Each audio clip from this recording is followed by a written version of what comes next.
Welcome to MK True Crime. I'm Mark Eiglarsh, your host for today. I'm a former prosecutor, veteran criminal defense attorney, author, adjunct law professor, and avid pickleball player. And I just learned I was just declared the captain of the MK True Crime Pickleball League. Right now, we only have one member. All right, so here's what's on the docket today. Singer David, who spells his name D4vd, is considered a suspect in the murder investigation of a teen girl found in his Tesla, along with a possible second suspect that we're going to talk about. Now, speculation about the girl's remains circulate and fueled by the LAPD blocking the coroner's office from releasing details about the death. Now, we do unfortunately know the cause of death for Anna Kepner. It was revealed that the 18-year-old girl was found dead on a Carnival cruise ship earlier this month, and she was strangled. We're going to bring you the latest on that tragic story. And also, one of the girls involved in the Slender Man stabbing in 2014, she escaped her group home over the weekend. We'll bring you that story and so much more. I'm joined today by an all-star group of MK True Crime contributors. First, you got Ashley Merchant. She's a phenomenal criminal defense attorney. And the words of Megyn Kelly, these are Megyn Kelly's words, she's a statuesque beauty. And also Arthur Aidala, also a beauty. He's a New York trial attorney. And in my words, he's a maverick of Manhattan. Art, maybe you should trademark that.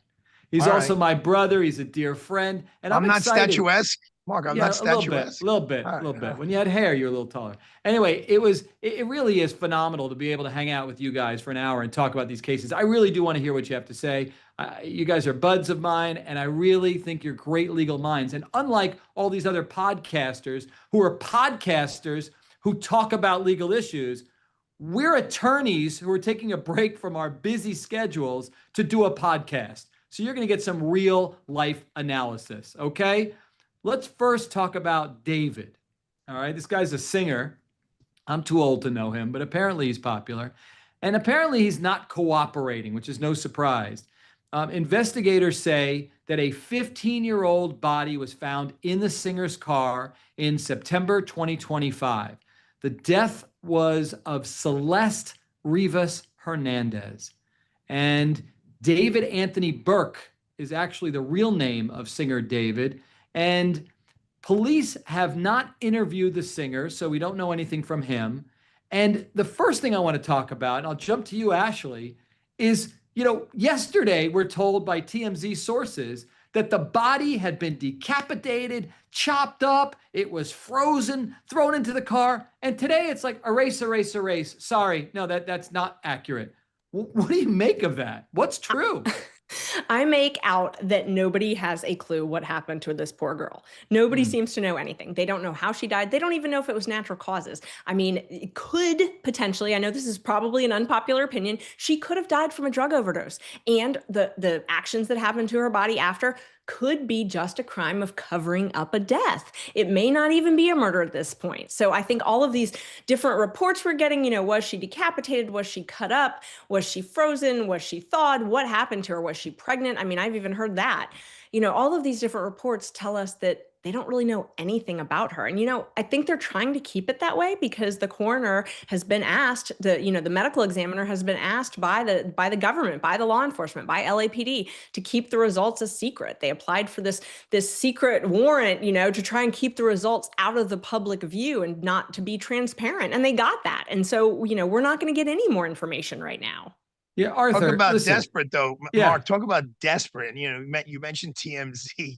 Yes, tell me. You handle so many high-profile cases. You're constantly hearing what the media says, and it's a lot of times drastically different than what you know, right? Well, they're also making this big deal, right? It's a headline yesterday.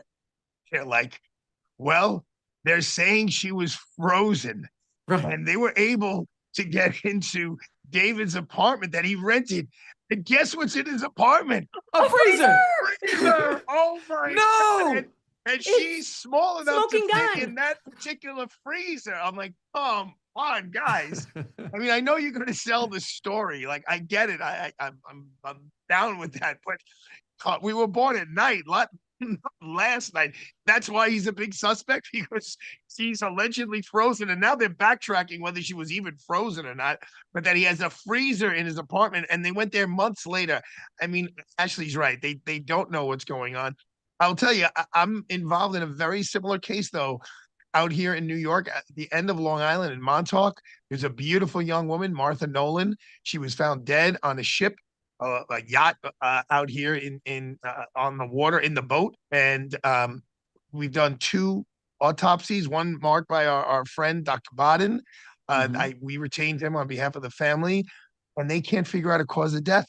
She appears, unfortunately, in the deceased state as an otherwise very healthy woman. And as Ashley mentioned about drugs, the toxicology has come back, but there's no drugs in her system that they could find that would cause her death. So sometimes we've all been involved in cases where you have someone who's gone, who's dead, and you don't know how they died. So reports are, and here I am perpetuating maybe rumors, because who knows whether those reports are accurate, right? We have no idea. I mean, we really don't. But let's just go along with what we're hearing. Reports are saying they might not even know the manner or cause of this woman's death, right? Of this teenager's death, okay? But we're hearing that authorities might still be able to proceed with a criminal investigation and ultimately a prosecution. How is that possible, Ashley? You know, I think this is going to come down to the surveillance video. So one of the things that I wish they would actually release or talk about is the surveillance video from David's house. So he had, ring cameras, those types of things that a lot of people have. He's famous, and I put that in quotes because, I'm like you, Mark. I didn't really know who he was either, but he's famous. And so, the average Joe has surveillance video at their house. He definitely had surveillance video. So the police have been able to get that video. They also have a private investigator the family had hired that they were able to get that actual information as well. And that is very likely gonna prove critical who had access to her. Think about it. Did someone drag a body out? Did someone, was she seen stumbling around? Who entered the house whenever she was there? Who exited the house? The timeline is gonna be really important. The other thing that I think is gonna be really important is the Tesla data. Cars have a lot of data. Phones have a lot of data. If you think about the scope of all the electronic evidence out there, they're gonna be able to come up with a timeline. This girl definitely had a phone. Someone can track her. If you think about it, it's even as simple as an Apple Watch. You can track when someone dies based on an Apple Watch. And, obviously it tracks breathing. So there's a lot of electronic data out there that tells me that they know a lot more than what they're letting on. I think that it's very disingenuous for them to be saying, oh, well, there's suspects. We think it's foul play, but we don't really know anything. I think they know a lot more than they're letting on. Right. But it's not so bad that they don't tell us everything, Arthur. Isn't there a value to them keeping things close to the vest? Value actually sometimes has to do with the person they may arrest. I was involved in a case where 7 people were shot here in New York, and they grabbed this kid. And when I get there as his attorney, there's a confession. He's swearing me he didn't do it. I go, what do you mean you have a confession? And I'm reading the confession, and it's all about, yes, I shot this one, I shot there, I was standing here, I used this kind of gun. And luckily, guys, I had a very ethical detective who I knew from my days as a prosecutor.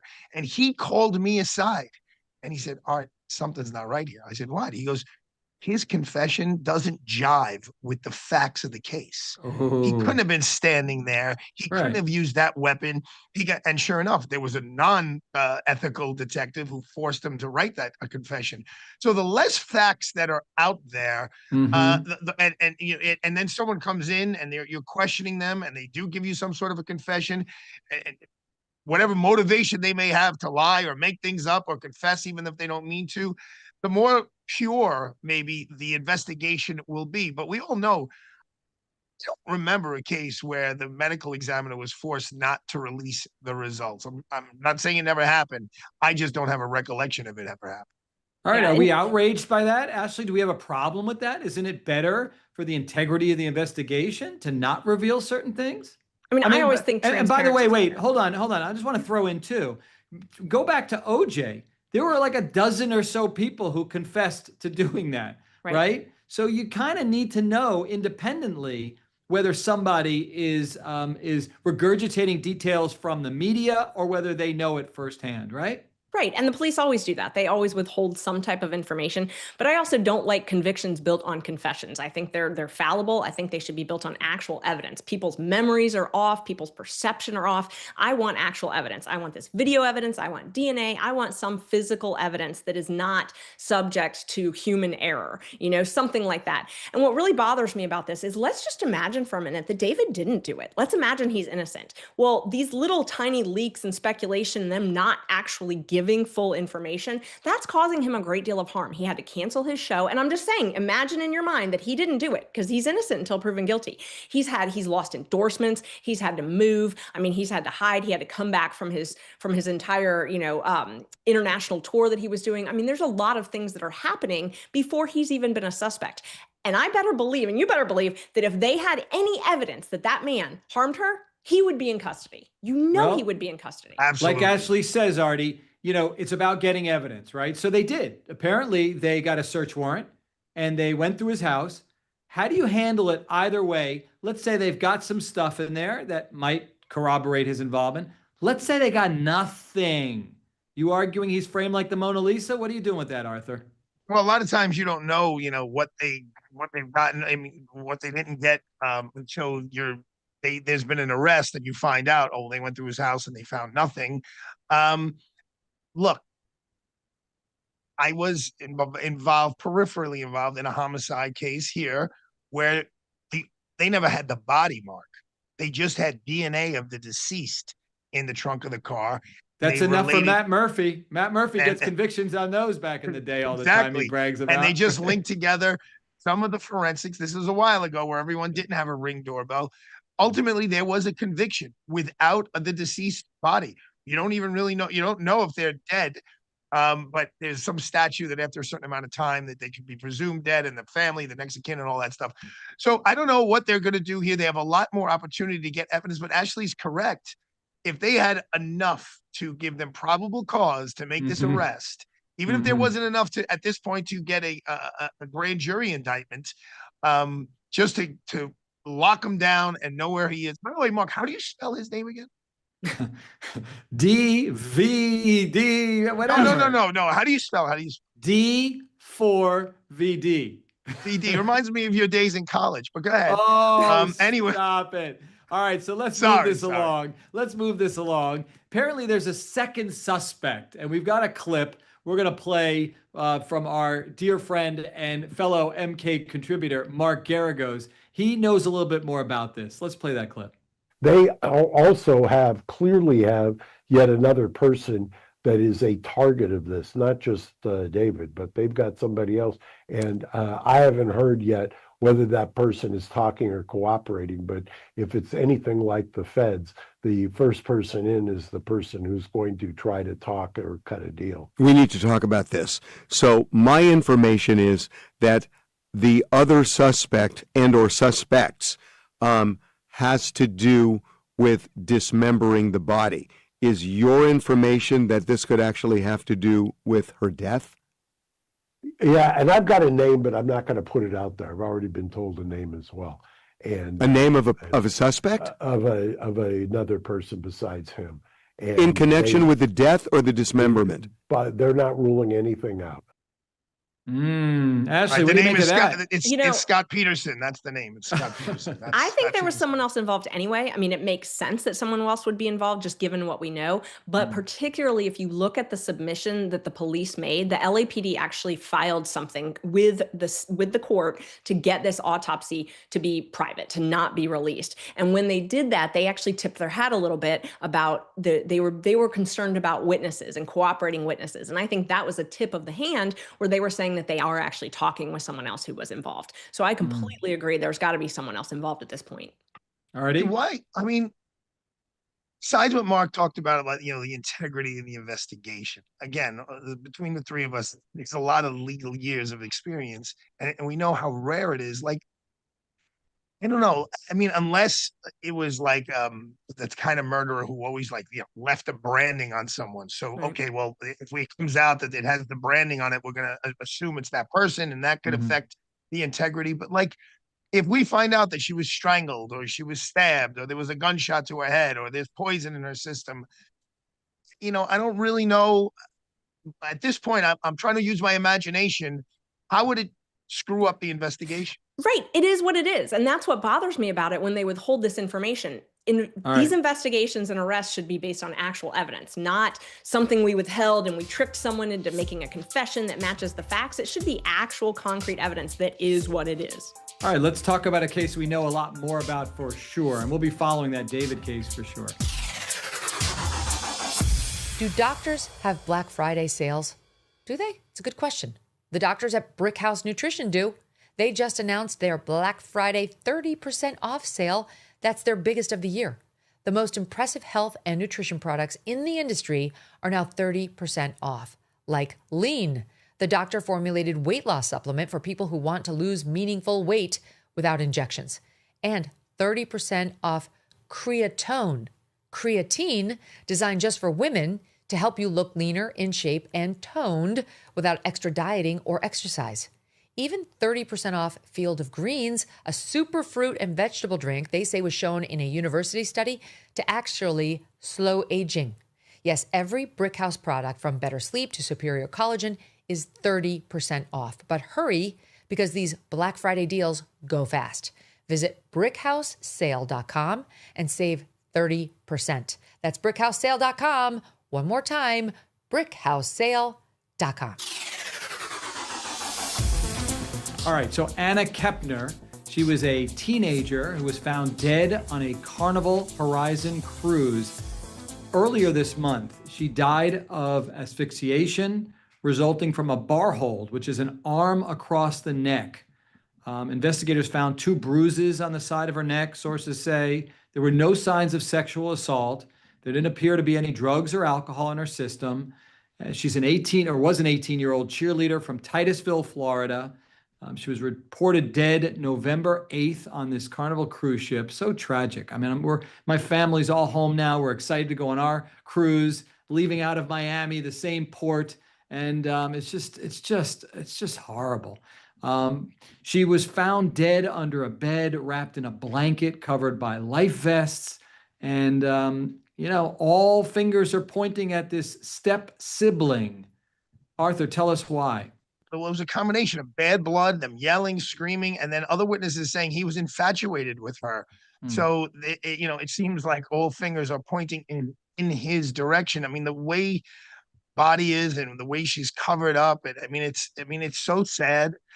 You could see this family is going to be ripped apart because he is the primary suspect based on his actions towards her, again, on both sides of the aisle. There's some people said they're yelling, they're screaming. It's a real bad relationship. And then there's another witness who says he was totally into his stepsister. And love and hate are very similar emotions. Mm-hmm. Indifference is actually the true opposite of love and hate. So there's a lot of work to be done, but at least they know exactly what happened. And Mark, thank you so much for demonstrating what a bar hold was, because I read about it, but I'm like, does that mean like he used a bar it just means you. Those of you who are listening on Sirius, let the record reflect. Mark Eiglarsh is using his forearm to press against I wasn't there. Adam's apple and choke. Well, no, I think that I looked it up. That is what a bar hold is. Okay, good. All right, Ashley, I want to ask. And you hold onto your wrist and you pull someone so that you asphyxiate them. So apparently the deceased Anna, her boyfriend, has some insight, and he's pointing his finger. Let's go to this clip, number 2, and Ashley, I'll ask you to comment on it. The circumstances behind her death, you find them to be suspicious, and if so, tell me why. It was suspicious because I knew that the brother did it, and yeah. How do you know that? Because of the past things that happened with him, like I was saying. Which were what? About the FaceTime and stuff. What's the FaceTime? Whenever I was on FaceTime with her, and when I was on FaceTime with her, and she was laying down, and the brother tried to go on top of her, and you saw that. Yeah, and then how did she react to that? I was like, "What the hell are you doing in the room?" Then he got scared and like ran away, and I heard his footsteps like running through the house, because he got caught. Ashley, that's not good if you're representing the 16-year-old step kid. What are you thinking there? What? No, it's not good at all. And from my understanding, the family has actually put him in some type of a treatment program since he got back. I can't help but wonder if it's about anger issues, because there were reports about him being very violent, about him arguing, things like that on the cruise ship.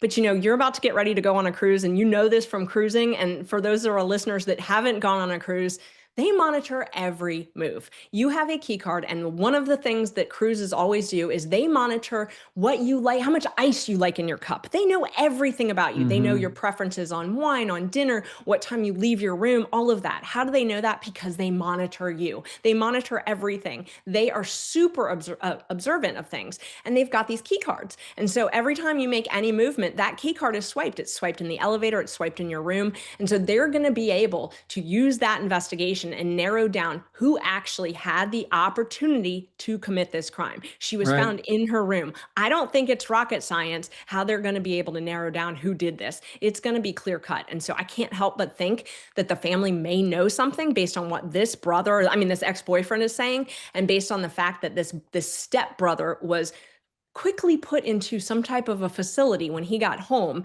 for potentially anger issues, drug issues, alcohol issues. Seems like that might be mounting some type of a defense to me. Well, hang on, Ashley. Before you convict him, we've got Arthur Aidala on the case. And Arthur, apparently he's the only one in the room at the time. What are you going to do with that, Arthur? You're representing first him. Of all, come on now, his life's on the line, Artie. Come on. I've never been on a cruise. I don't make your kind of money. Objection. I go to Coney Island. Come I on. go to Coney Island. I go to the beach. I get a hot dog, and I'm good. But I'm sure what Ashley's saying is accurate. So first and foremost, we have to review all of those tapes and all of those cards and seeing who's here and who's there and what's what. Number one, but that guy we just saw, I mean, come on, Iglosh, you would rip him a new butt on cross-examination. I mean, and I'm not saying that to throw bouquets at you. I mean, that would not be a real tough. It would be blistering. Yes. It would be okay. It would be fun. Why do you think he's a suspect? Because he did it. And how do you know he did it? Well, because I saw them on Facebook a long time ago, and he got on top of her. Did he get on top of her and hug her and kiss her and say, "I love you"? Why are you talking to this guy, this dirtbag who's beneath you, and you should be doing better than him? Like, there's a lot of facts that you could really attack just watching that little statement that he made right there. And, look, brothers and sisters fight. I'm confident that stepbrothers and stepsisters fight as well. There's a lot of real estate, ladies and gentlemen, between having an argument with a sibling and causing her death, and a death in a very personal way, right? You're choking her. You're literally choking the life out of her. That's what they have to prove beyond a reasonable doubt. So, obviously I would dig deeper into the evidence and see where there's some holes, some reasonable doubt, where someone else could have done it, where someone else could have gotten into the room. Or I go with what Ashley is predicting is this is an ill kid. We put him in treatment right away. He's got alcohol issues. He's got bipolar. He's got this. He's got that. And instead of giving him life in prison without parole, why don't we do a nice 15 to life situation? And nobody was in the room too. We don't know. Is it first degree, second degree, manslaughter? We don't know what happened. You know what though? Who might know, offer some insight anyway, be the grandparents. Let's listen to what they have to say. Clip number 3. What do they have to say? Do you think he had anything to do with Anna's death? I mean, he was in a room with her. He was the only one seen coming and going. So I can't accuse him because I don't know what happened in that room. But the summation would be that he did something. And has he said anything to you about what happened? I heard him, in his own words, say he does not remember what happened. Anna's grandmother says she sat in on a portion of the stepbrother's interview with the FBI. He was an emotional mess. He couldn't even speak. He couldn't believe what had happened. Whatever happened in that room, the only person responsible is the person that was in the room with Anna. What does justice look like for your family? Whatever the law says, I'm not going to advocate for anything more or anything less, and that will be for the courts to decide. Ooh, Who Ashley. let her talk to the news? Oh my God. Right. She handled herself well, though. What? She handled herself well. She acquitted herself but Arthur, well. She said he doesn't remember. Yeah. No, don't say Okay, but that. Mark, he's already been interviewed by the FBI, so it doesn't matter what Grandma says. It matters what he says. So she's just recounting what the FBI, what he told the FBI. That's what's going to be used against him. It's the FBI because it's on the ocean, I guess not in the state. So, I don't think grandma really, hurt anybody there. She could have, trust me, if that was my kid and and his grandmother was involved, it would have been a lot more harsh than that. Ashley, what do we make of his behavior? Like the day before, there was some yelling and screaming. Tell us about that and how that plays into the case. Well, I think if you take what grandma says, that makes a lot of sense because she's clear that he was the only one in the room with this girl. And if he's got some violent tendencies, some yelling, there's some agitation between the two. And yeah, the ex-boyfriend is not the greatest witness. He can obviously be cross-examined, but he can establish a pattern that they didn't love each other to death, and there was some animosity. If this kid had some anger issues and then grandma is saying the day before leading into this, they were fighting, maybe he was acting up, and then he says he doesn't remember. Why doesn't he remember? Was it a fit of rage? Does he not remember because he was taking something? I mean, what is the answer to this? So I think grandma's statement, what she knows, really, really fills in all those little tiny holes, and I don't think it's looking so good for this kid. Arthur, any chance at 16 years of age, assuming they charge him, and again, he's not been charged, we're just speculating, but all evidence seems to suggest that he was involved. Any chance he doesn't get tried as an adult? No, I don't. Well, look, I know the answer. I'm just asking for our audience. Say, I mean, in New York, even though they have this raise the age thing when it comes to homicides, typically you're tried as an adult. I think the real question here winds up being the mitigation. What grandma just said was he was a mess. He was out. He couldn't even function. His age will play a role in it. Any other mental issues he's had down the road. And look, again, every prosecutor's office is different. Every DOJ office is different. But a lot of the times they do lean into what the deceased family wants. And, you heard what grandma said. I don't know if she is the final say on this, but, I don't want any more. I don't want any less, like whatever it is. And something like this, a 16-year-old kid, he's young. I mean, that's the best part for him is even if he gets 20 years, he's going to get out where I'll just speak for myself. He's a lot younger than I am now. So by decades. So, I mean, that's the only light he has at the end of the tunnel, unless they figure, hey, this kid's got to go to jail for the rest of his life. I mean, that's going to be a whole psychoanalysis. You're going to hire experts to dig deep on him and his family and the relationship and what may have triggered him. Like, what was it all about? Was he in love with her and he wasn't appropriate because it's his stepsister? Was he jealous of her? Or was he just, was he on drugs? Was he on drugs? He's saying he doesn't remember anything.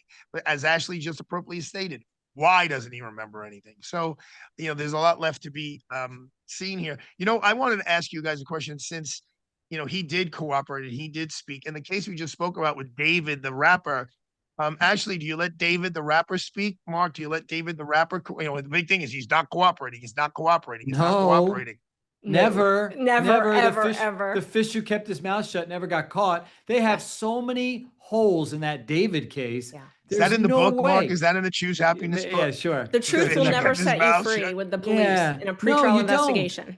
I'll proffer. I'm always available to proffer. And by proffer, I mean I'll tell the cops what my client tells me. But that's not admissible against my client. That's the difference. No, we need to get it from your client. Oh, because you want to build a case against them. Right. Never met a law enforcement officer get promoted based on how many people they let go. No. Sorry, officer. I can't allow that to happen. Ashley, do you feel differently? I feel the exact same way. And my philosophy is always, if you're not going to show me your cards, why am I going to show you mine? And the police are never willing to tell me anything about their investigation until they interview my client. No, why would how am I even supposed to prep a client? They could be completely innocent, but I'm not going to walk into an interview when I don't know what they're going to ask. Is that true what you just said? The police will never tell you anything that's going on in their investigation? Yeah, sometimes they'll tell you. They'll tell me bits and pieces, but they'll never tell me the whole story. No, and I never trust that they do. Maybe not the whole story, but a lot of times when they're trying to lure you in, yeah, they'll be like, look, this is what we got. We got your guy on video, we got his DNA, and we got his fingerprints. You want to play tough guy defense attorney and stay out there? That's your choice. But if you want to come in and see if we could lower the temperature a little bit, maybe we could chat. Right. All right. We'll talk. We're gonna follow this case because I want to know all the answers to the questions that Arthur just posed. What was he thinking? Assuming it's him. Why did he do it? What was the interest in the sister? Anyway, we're gonna follow all that. Excellent analysis. Next, We're going to revisit the murder of Holly Bobo in 2011, and we're going to share why the convicted murderer wants a new trial. Now, remember, you can email us. We do read this stuff. We love your comments and any story suggestions. Email us at, get ready to write this down because this thing requires like 2 or 3 pens, mktruecrime@devilmaycaremedia.com. Again, that's mktruecrime@devilmaycaremedia.com. I have to tell you about this incredible show hitting stages soon, Shen Yun. In our fast-paced world, it is rare to find something that pulls you into the beauty of tradition like Shen Yun, taking you on a journey through 5,000 years of Chinese culture with dance and music that's captivating. You will see amazing dancers bringing to life myths and legends, heroic warriors and heavenly realms, all in gorgeous costumes and with flips and spins that look effortless yet superhuman. And the orchestra? It is a perfect mix of classic Chinese sounds and full Western ensemble, creating music that tugs at your heartstrings. It weaves in timeless values like kindness, bravery, and balance. Great for date nights, family outings. Kids love the color and action, and it leaves you refreshed and inspired. It's more than entertainment. It is a cultural revival. Go to shenyun.com. That's SHENYUN.com/Megan to waive fees when you order tickets. Don't miss Shen Yun, where the past comes alive in a spectacular way. Welcome back to MK True Crime. There are 2 huge stories from the past that just resurfaced last week. You remember the Slender Man stabbing from 2014? Well, one of the girls just tried to escape from her group home. We're going to talk about that in a moment. But first, Zach Adams. He's the man who was convicted in the murder of Holly Bobo in 2011. He thinks he deserves a new trial, and maybe he does. Maybe he doesn't. I'm going to discuss that with my all-star panel, Arthur Aidala and Ashley Merchant. All right. So Holly Bobo, she disappeared, and well, she turned up dead, unfortunately, in 2014. She was missing in 2011. 3 men were arrested. So you got Zach Adams, his brother Dylan Adams, and Jason Autry. They were charged and convicted of kidnapping, rape, and murder. There was no physical evidence, no blood, no fingerprints, no DNA, no busload of nuns who saw him do it, no real corroboration. But Zach Adams went to trial. He was the only one who went to trial, and he was convicted. He was given life plus 50. That happened in 2017. Now, Zach's brother in 2018, he accepted an Alford plea, which means he didn't admit that he did it, but it was a plea of convenience, and he was given 35 years in prison. Now, Dylan, his brother, is mentally disabled. Foreshadow to discussions in just a moment about him. Now, Jason Autry, he chose to make a plea bargain with prosecutors. Maybe he got through the door first. You know how it works. And he would testify against Zach, and he got a significantly reduced sentence. In fact, in September 2020, he got released after serving only 8 years in prison. So let's talk about this case. I'll start with Arthur, all right? Arthur, what do you make of what's going on right now? He may get a new trial. You think he deserves one? Well, okay. So when I'm reading this, preparing, I'm like, one of his main claims is ineffective assistance of counsel. Right. And folks should know that is a very, very uphill battle. What does that mean? Tell the folks what that means. Okay, I'm going to tell you what it means. When you try a case and you get the verdict that the client wants, you're the greatest lawyer ever. And when you don't get the verdict the client wants, you're an idiot. You're a moron. You should have listened to them. You should have done things their way. Yeah, it's not always the case, but it's often the case, and it's a human instinct that why didn't we get over the hurdle that we thought we were going to get over. So, and judges are not in the habit, and it's not really their job.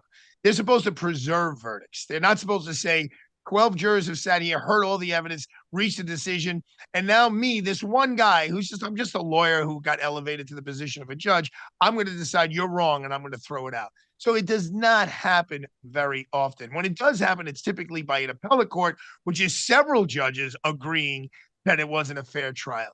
But here was the curveball as I kept doing the research. the actual trial lawyer, she has testified at this hearing for a new trial saying, I wasn't up for the task. I was depressed. I was absolutely so I was going through emotional trauma. So I didn't have my heart and soul into it. And I was overwhelmed by the electronic discovery. And let me tell you something, there before the grace of God go I. These prosecutors now, they give you a little thumb drive and it's got like 40,000 pages on it. 40,000 doesn't sound like a lot until you have to read 40,000 and think about one ream of paper that goes into the photocopy machine is 3 inches thick. Pile all those up. It's enormous. Too much, so Ashley. She basically told the judge, I didn't do a good job. He deserves a new trial. What do you think about that? Does it help, Ashley, or is she just, trying to take a fall for a former client? What do you make of that? I deal with these all the time, these claims of ineffective assistance. When I'm doing direct appeals, clients always want to raise them. They are likely unsuccessful. Like Arthur said, they're not the most promising area of the law. But, I'm listening to this lady and I'm just thinking, I can imagine, any of us who have tried cases, we know how difficult it is. And if she really was alone trying this case without any help, and she had a judge who was essentially bullying her the entire time, she explained how the prosecutor was heckling her and was just offensive the entire time, how she was trying to raise these issues and the judge was just ignoring her, and that all he seemed to care about was a conviction. I can really feel that because, a trial is stressful enough if you don't have any of those things going on. If you're just trying a case and you're just dealing with the facts and you're having to think about everything at once, objecting, taking notes, making sure you get your points across. And then you have to deal with these other folks in the courtroom who are just actively against you and trying to stop you from doing your job.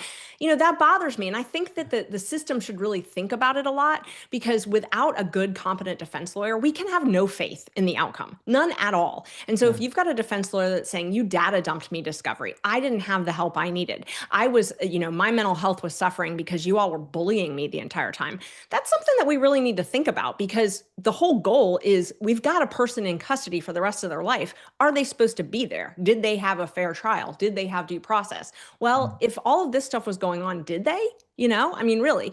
And I really think if you look at the facts of the case, it's kind of a weak case. There's no physical evidence. Let's do that. Let's first of all, I related very much to her claims. That feeling when she said, I felt the judge was against me. Yes. I know Arthur and Ashley, you've never been through that before. Rough. Never. Feeling like, she was rough. He said, he was so rough on me. He was so rough on me. Right. That there's a prosecutor at the other podium, but there's a prosecutor wearing the black polyester elevated and giving you chest punches throughout. Right. I'm not saying that hasn't happened to me. All right. But the guy did take the witness stand during this hearing. Let's go to clip number 4 and hear what he has to say. Okay, Mr. Adams, I'm just going to speak to the elephant in the room, okay? Okay. Did you know Holly Bobo? No, ma'am. Did you have any knowledge of the Bobo family? Miss Karen Bobo was my 4th grade teacher at Parsons Junior High School in middle school. Did you kidnap Holly Bobo? No, ma'am. Did you rape Holly Bobo? No, ma'am. Did you murder Holly Bobo? No, ma'am. Did you have anything to do with the disposal of Holly Bobo's remains? No, ma'am.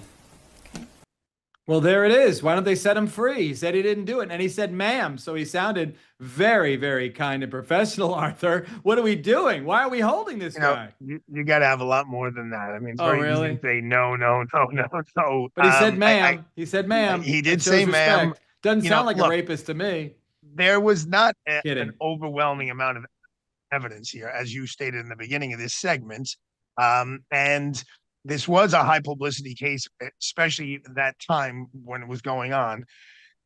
There is an enormous amount of pressure on jurors when you're on a high publicity case and you have a very sympathetic deceased person. You saw how beautiful she was and think that doesn't play a role. You're being naive. If you notice, all of these big cases often involved a beautiful blonde young lady. And so, again, it's not like he's sitting there and they got him on video, they got him on audio, they have DNA, they have fingerprints and an eyewitness. It was, my friend Mark says, a busload of nuns. I don't even know if there is a busload of nuns that exist anymore. Yeah. But they don't have that kind of evidence here. So he's saying, look, I went to trial. I got a lawyer who's saying she wasn't up for the task. both personally and professionally, right? She's taking it from two aspects. So, folks, let's do it. You got the evidence, you got the resources. Let's try it again. That's all he's asking for. He's not asking for the case to be dismissed. Let's try it again. There's got to be more. And Ashley, there is more. He's claiming that an ATM photo would have shown what? Apparently, it would have exonerated him, is what he's claiming. Right. What do you make of that ATM argument? Let the viewers know about it. Yeah, so he said that he had an alibi. And what the government got, what the police got, was they got the outside surveillance footage of this ATM. He says he was at the ATM at the time of the murder. They couldn't really tell from this outside footage if it was him or not. But what he's saying is if they had gotten the inside footage, it would have actually been looking at him. And if his lawyer had gotten that or the police had gotten that, that would have exonerated him. The problem is his lawyer didn't get it. And it's now gone. Bank's been sold, bank's been bought, bank's long gone. That footage, I mean, they usually only keep that like 14 days anyway. So, he's blaming his lawyer for not getting it. I'll be perfectly honest. I love getting surveillance footage, but most of the time, by the time the police make an arrest and the case comes to me, that footage is long gone. So I do advocate for the police getting all of that footage, and they should have. That's something that his lawyer should have argued at the time, during trial. Is that enough though? Because when you're alleging ineffective assistance of counsel, you've got to really show something. It can't just be, they could have done a better job. It's got to be something significant. He's got some other evidence. He's got one of the other gentlemen who actually testified against him. I think this might be the most significant evidence for me personally, but courts are still suspect of it. But you've got Mr. Autry, Jason, I think is his name. Yeah, Jason Autry. You've got him who testified against Zach Adams. And he says that it was coerced. He says that he did it to get a deal. He said that he studied the discovery and sort of got his story to fit with the discovery. And that really resonates with me because I can't tell you, I know you guys, probably experienced the same, how many people in jail are trying to get a deal by testifying. I hate that type of evidence. I think that jurors should be extremely suspect of it. And so that gives me a lot more pause than anything else in this case. Now regarding Mark, and real quick, in New York, like the big case that people refer to in terms of ineffective assistance of counsel, because it was a big reversal, is when there are witnesses who say, and I think even one of the jurors testified at a post-trial hearing, the defense attorney was actually sleeping at the table. Yeah. Like that's how high. But hold on. There's a famous case out of Texas. It was a death penalty case. And they argued that the attorney fell asleep during trial. Yeah. In upholding the conviction, I swear I'm not making this up, the appellate court said, yeah, but he didn't sleep during the most important, significant parts of the trial. Yeah. What? It's awful. All right. It's insane. All right. So just on the other side, to keep it fair and balanced, the state maintained that the agents turned over all the available video and that no recording exists that clearly identifies the occupants of the truck. So that's a problem. But guys, I mean, not breaking news, but this is big. I'm going to play clip number 5. This to me is where everything changes, where Zach, who's claiming that he's innocent, did make a statement that I think at least changed my perspective. Clip number 5. Anthony Phoenix, who is he? He was a friend of mine, a drug friend of mine. He testified that you were driving around in the car and said, let's rape this. I did make that comment. I didn't say, let's rape this. We was riding around and he was needing some money. He was wanting to rob somebody's house. And anytime I've ever stole something, I've always gotten in trouble. And I could not get him to shut up about wanting to go rob somebody's house. He was wanting to be drop him off somewhere and pick him up. And I made the comment, well, if we're just going to do that, we might as well just go rape somebody. Because anytime I steal something, I always get in trouble.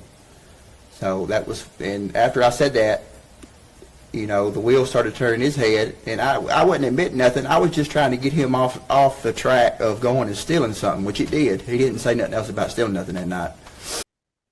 That was like a real Mark Eiglar's defendant right there. You prepped him good, Mark. You prepped him real good. Real good, Eiglar. Good job. If I prepped him, I failed. Listen, they bleeped it out, but let's rape this bitch, okay? And he said that because he didn't want them to rob someone, so he says, let's rape this bitch. Ashley, come on. Oh, it makes no sense. Denied at this point. Come on. It makes no sense. That's the worst fact. And, I hate that because oftentimes the worst fact is someone saying something stupid that doesn't make any sense. And you don't know. I mean, maybe they are stupid. Maybe he is just stupid and he just said something stupid. there wasn't even evidence that she was raped. So, I hate that this is so damaging, but I can't ignore the fact that that is by far the most damaging evidence. Artie, did you feel the same way? Did you really dismiss that comment? Oh, it's neutral. Nothing Like to see here. sometimes, Mark and Smirching. No, this is going to be lame. Lame alert. Lame alert. Hold on. Let me get comfortable for this. Hold on. There Go are ahead, facts. This is why you're good. That you're saddled with. Yes. And you have to be creative. Yeah. And, some of us are more creative than others. I would not say that was the most creative answer in the whole world. Right. I think maybe, saying he misheard me. I said, let's just go rob the bitch, not rape the bitch. Oh, that's much better. Much better. Well, oh my God, much better. It's definitely a lot better, especially if there's 4 women on that jury. There's a lot of real estate between robbery and rape, even in the penal law and in terms of punishment and everything else. So, we all know there are facts that we're stuck with, like, this is great, this is great, this is great. Oh, well, what about that one thing? Yeah. And that's usually when we convince our clients to take the plea. Right. Yeah. I didn't like that comment. No judgment. Maybe he was framed like the Mona Lisa, but I'm telling you right now, when he said that, I'll let the viewers decide, right? They are going to make a decision, I think by the end of the year. Let's see. The hearing will resume. What is it? 29th of December. December 29th it resumes. So it'll be done by the end of February. I don't know then why we're throwing ruling the within Mona 60 Lisa days. in here. What did the Mona Lisa do to you, Eyeglass? You're going to talk about a rape and robbery murder case, and now you're coming after the Mona defensive. Lisa. Look at how he's not because calm. it's an Italian thing. Look at him. See what he does? Look at him. Unbelievable. All right. Well, let's move on. Let's talk Morgan Geyser. Play pickleball.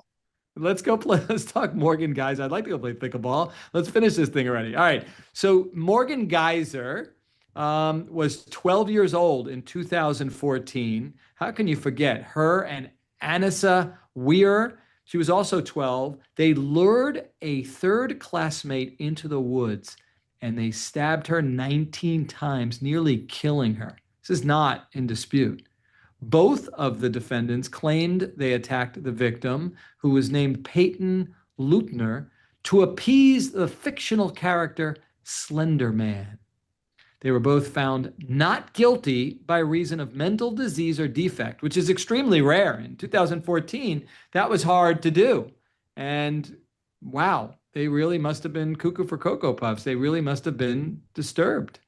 Now, Weir was released from custody in 2021. Geyser was released September 2025.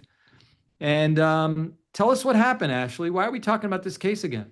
Yeah, we're talking about this case, and it's really sad because Morgan, she was released essentially after many, many years. She had filed multiple petitions to try to be released from custody, and she was in a mental institute. So I think it's important to kind of walk through how it works. She was 12 at the time that this happened, but they said that she had early onset schizophrenia. So she definitely had a mental health defense. She could claim not guilty by reason of insanity, but this is one of those classic examples that it probably did more harm than good by having to claim that, because if she had just been tried as a juvenile, the government probably would not still be able to have custody and control of her. But because she was adjudicated mentally ill, they're able to essentially keep control over her for the majority of her life. So she wanted to go to what's considered like a less restrictive alternative. So she was finally released from this mental institute that she had spent all of her teenage years at, and she was put in this group home. So they had a really hard time finding a group home that would actually take her, found a group home that would take her, and she got this boyfriend. It was a transsexual, I believe it was a male. I may have that part wrong. Someone who she had found and developed a relationship with. And she had gotten in some type of trouble, and they were going to stop her visitation with this gentleman. So she was upset and she wanted to escape so she could be with him. And, it's awful, but you've got to also think you're dealing with someone who has grown up in custody. They've grown up in a mental institution. They're on the psychotic spectrum. A lot of different things going on, has had inconsistent treatment. So, the fact that she eloped with someone that she thought she was in love with, it's sad. It's just really, really sad. Yeah. So she cut off her GPS monitor, took off. Artie, I want to play this clip, number 6. Her lawyer spoke out while she was on the lam. I'm wondering if this is something you would ever do. Let's hear that. We just heard the news that Morgan has walked away from the group home that she was housed at. Obviously, it's in her best interest to turn herself in immediately and not continue with this course of action. We don't know any of the facts about what happened or who might have assisted her, but certainly if there is somebody who's assisted her, that person will be prosecuted to the fullest extent of the law. If anybody has contact with Morgan, hears from her, or if Morgan happens to see this, turn yourself in. Do not continue to remain on the run like this. It is not in your best interest to handle this matter that way. What do you think of that, Arthur? I wouldn't do that. I wouldn't object to law enforcement doing that. I wouldn't object to a guardian or next of kin doing that. But I, as her attorney, I don't think that that's my role. I mean, I know he said in there, we don't know what the facts are.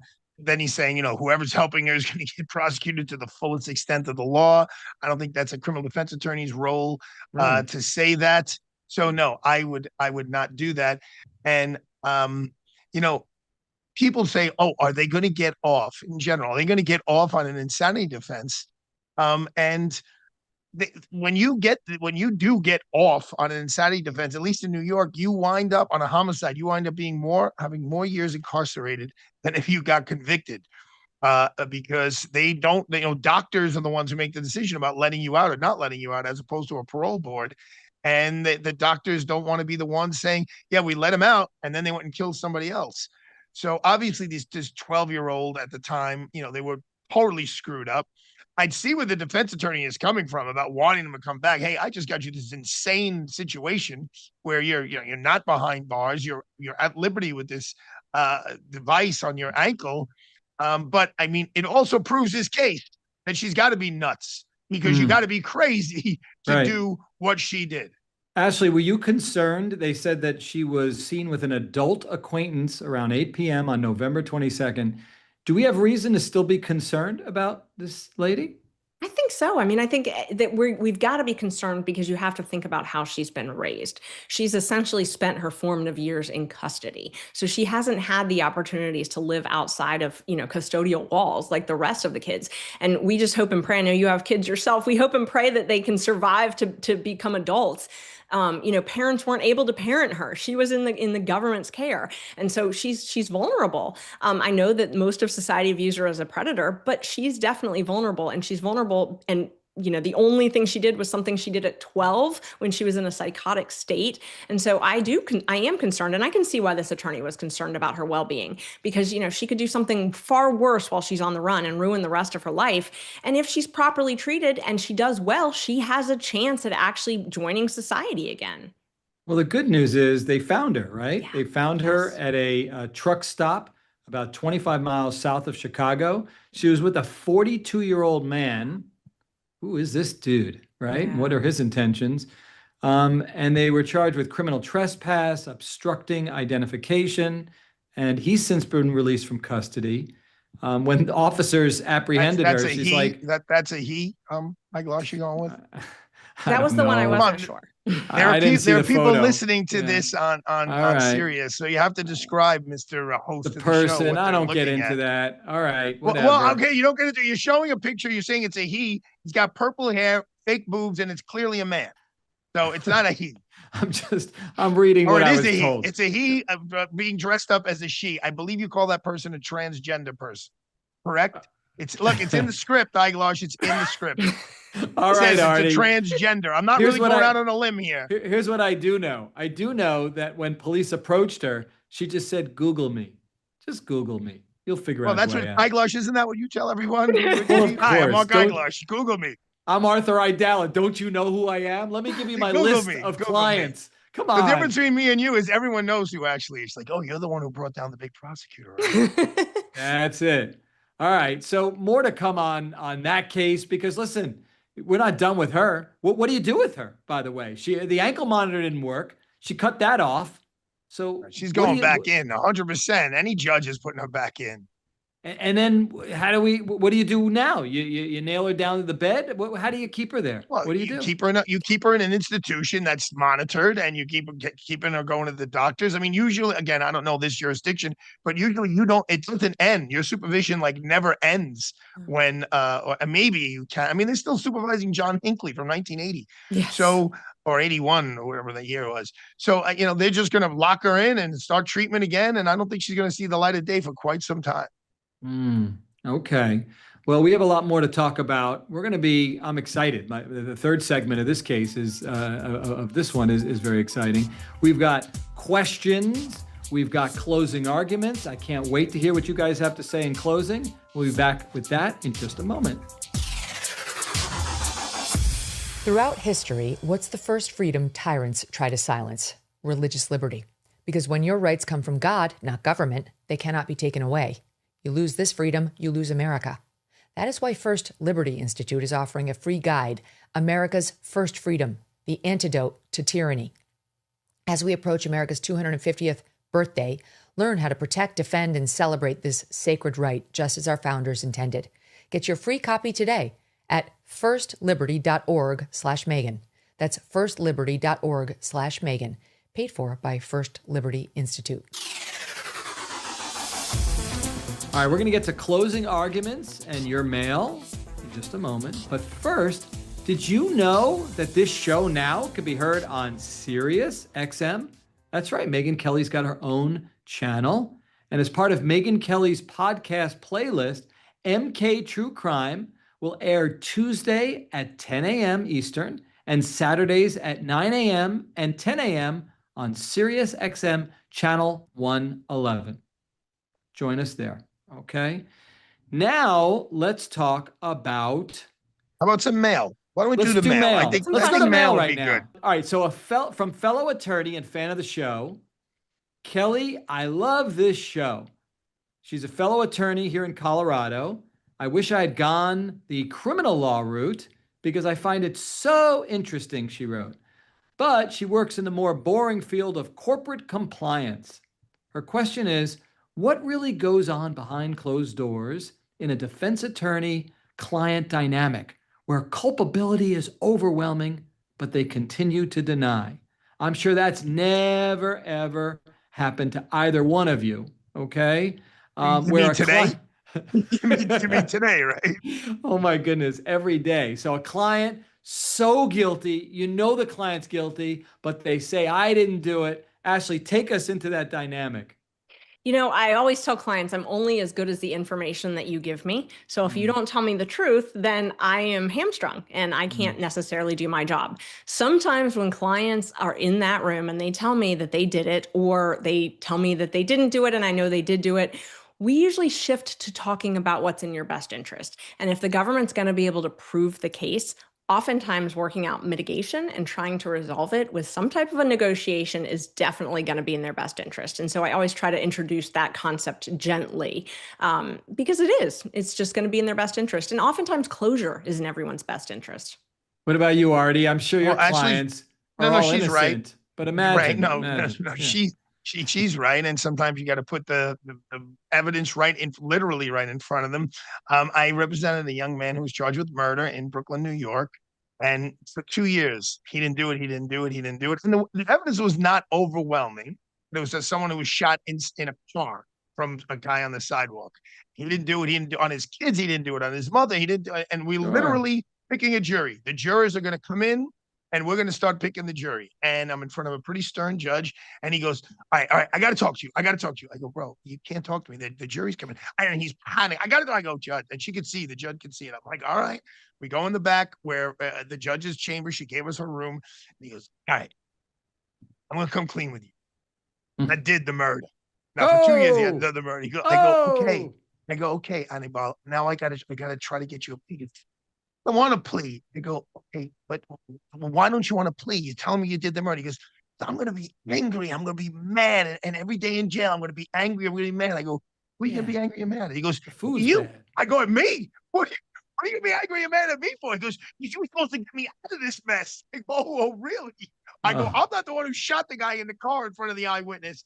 And I wound up getting him. I went outside. I spoke to the prosecutor. They made a call. We got 11 years on a homicide. So He actually worked it out by pausing the proceedings for 2 years. But I've been lied to about innocence so many times until the rubber meets the road, and all of a sudden, well, maybe right. And you know what? Look, I don't try to confront them straight up usually. Let's let it play out, right? And then I just say, all right, we're moving closer to trial. Again, I'm not going to force you, but again, you confessed in detail, and again, there's DNA and fingerprints, and and Arthur saw you do it as well. But again, I'm a good lawyer. If you want to go to trial, you're facing 30 years. They're offering us probation, but again, up to you. What would you like me to do?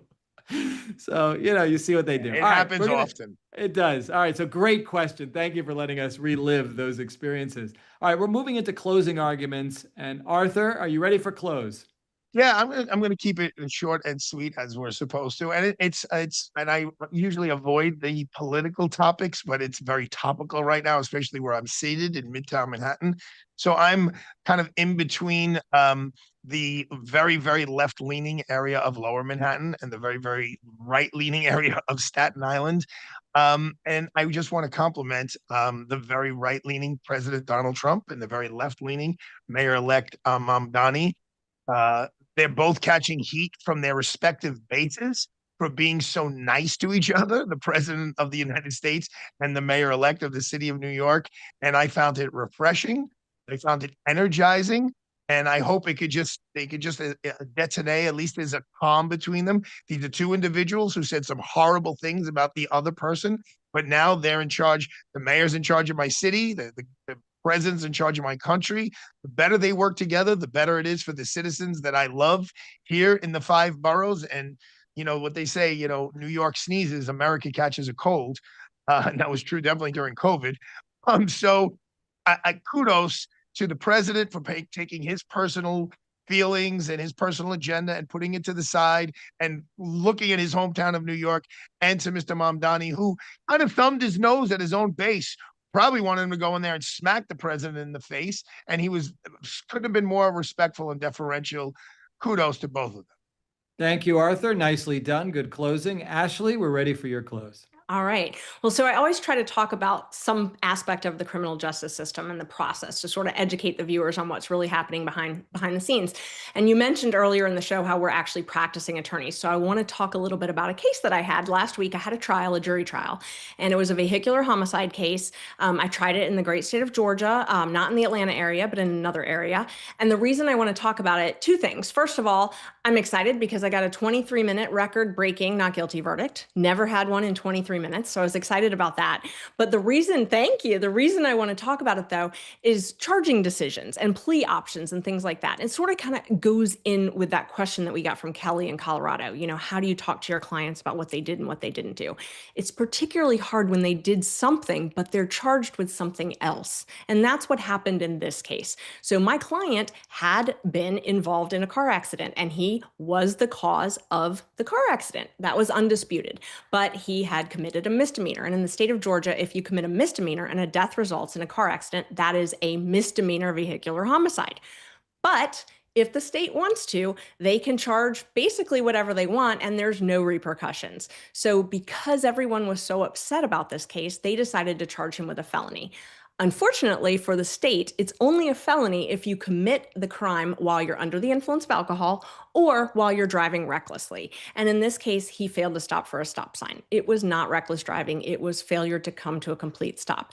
So because the case was overcharged, we had to go to trial on a felony. He always admitted to the misdemeanor traffic offense. That was never in dispute. It was the fact that it was overcharged, and the government forced us to go to trial on a case that could have landed him in prison for 15 years. So, I just point this out to mention how important the charging decision is. And a lot of times, criminal defense attorneys will get an indictment where there's 30 or something charges, and your client, maybe they did something, maybe they ran the red light, but that doesn't mean that they did everything on that case. And so it's unfortunate because we still have to defend against all of those charges. So, for 3 years, I had to prepare that case for trial. We had to fight it like it was a felony.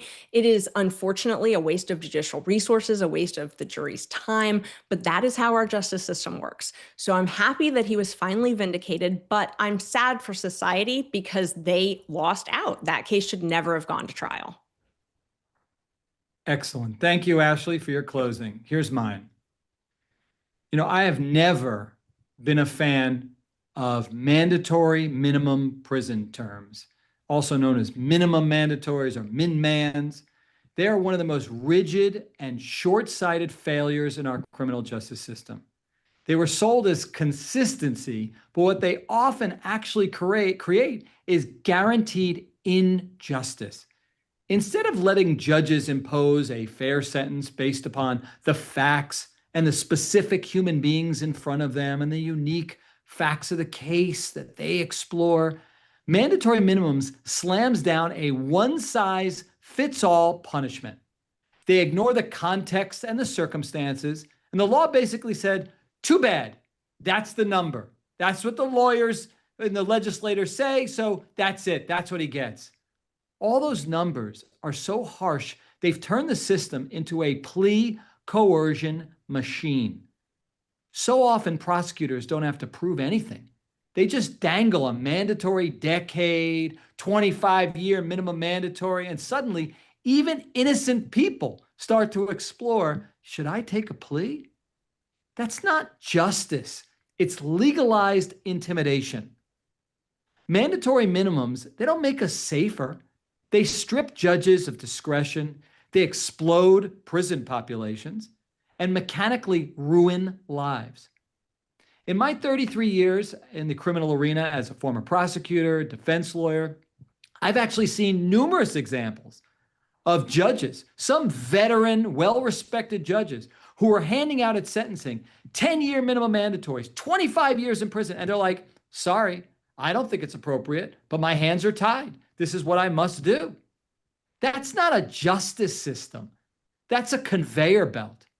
And while these laws definitely show that we're tough on crime, they're also extremely tough on fairness, compassion, and common sense.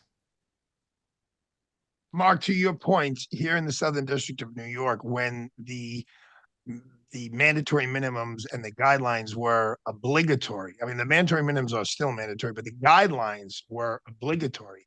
Judges resigned from the bench here in New York because they just couldn't live with themselves sentencing people to these crimes that they didn't, to these jail terms that are so crazy that they didn't think they deserved. I mean, the Supreme Court eventually said the guidelines are guidelines. They're not mandatory guidelines. And now judges have a lot more discretion, but not for those mandatory crimes, of which I was in prison yesterday interviewing a client about one of those crimes. And it's another one where he does not deserve a mandatory minimum of 15 years in jail by anyone's consideration.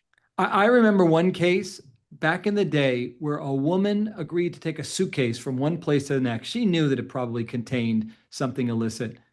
She was paid like a very specific amount, like $7,132. And when asked why was that the amount, because that was the exact amount that her daughter's surgery cost. That's why she did it. And she was facing a 25-year minimum mandatory. So I've never liked them. Takes away discretion from judges. And obviously that's why I feel very strongly about it. Okay. First, I want to thank Arthur. I want to thank Ashley. Thank you for joining us today. I loved our time together. We won't have a new show Friday, unfortunately, because we're all going to be in food comas after Thanksgiving. Enjoy your time with friends and family. And I just want to let you all know how grateful we are for you. Thank you, and have a wonderful Thanksgiving. Happy Thanksgiving, everybody. Happy Thanksgiving.